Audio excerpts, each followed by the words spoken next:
dea nici, să nu vă dea nici ecuson. Nu, președinte, vice și operator n-au avut ecusoane. Am avut decât membri. Iar domnișoara blondă l-am făcut aseară. I l-am scris tot cum am pus la toți membrii, dacă ea nu s-a prezentat, că n-am sunat-o. Păi dacă n-aveam listă, dar toate partidele Deci nici i-au listele anunțat. nu vi le-a comunicat? Nu, deci Ca să chemați membrii partidele? Nu, aseară am primit pe e-mail listă, dar la ce oră mi-au trimis-o? Și așa s-a întâmplat și cu dumneavoastră, Deci, sunteți la secția 143. Acum Și doamna e la 142. Da, acum 13 ore mi-au trimis pe e-mail. Păi 12 noaptea dacă e acum 13 ore. Sau Da. nu, 1 noaptea. 1.48, Pe 1.40 fără noaptea. 10 mi-au trimis lista cu membri și cu numerele de telefon. E posibil? Deci n-ați avut timp să faceți instructajul cu ei. Păi ce instructaj? Că dumneavoastră Care trebuia au venit să aveți... aseară de i-au trimis partidele. Că îi așteptau telefon de la mine, dacă eu nu știam lista. Nu s-au dat listele.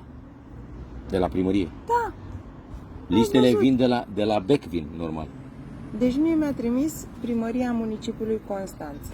Constantin Mihălică. Mihălică. La 1.48 azi noapte am primit și eu. Transmite procesul verbal cu ocazia definitivării biroului electoral, așa, cu mențiunea că exemplarul original îl primiți la secția de votare. Dimineața era aici și original. Este făcut. Astăzi.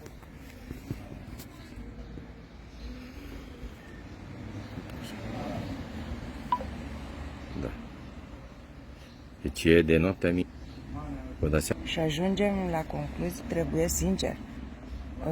Bun organizator. S-a stins, nu? Pe managementul organizării trebuie să fie acolo cineva bun.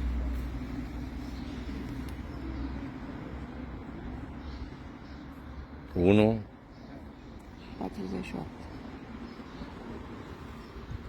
Da, atunci am primit lista azi noapte. O să-i fac plângere domnului Chițacă pentru chestia asta. Nu e posibil așa ceva.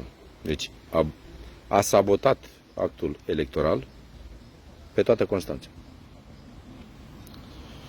Da. Grupile care au fost în oraș de ani de zile, nu au fost sabotare.